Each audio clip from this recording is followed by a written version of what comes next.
welcome to another Johnson Automotive video. In this quick clip, we're going to talk about air conditioning. Sometimes people ask me, Larry, why is it that you have a separate set of gauges beside your machine to do air conditioning? And the simple answer is that it has a pressure and temperature relationship chart on it that make it easier for diagnostic. That's right, you can really only get about 15 degrees, depending on the humidity level, difference from the outside air. Couple of really quick tips for you if you decide for some reason you're going to try to charge the air conditioning yourself.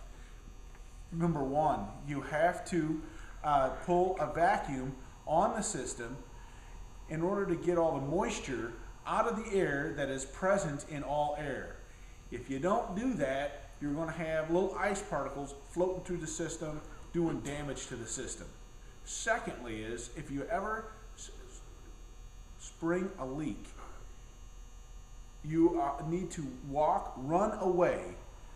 Don't want to ever try to stop that leak, because if you get it in your eyes, you could be blind for the rest of your life. There have been several people that have been injured by doing this, and some of them don't come out as well as others.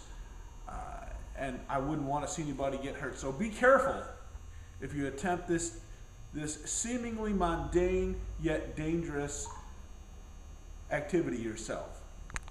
Thanks for watching.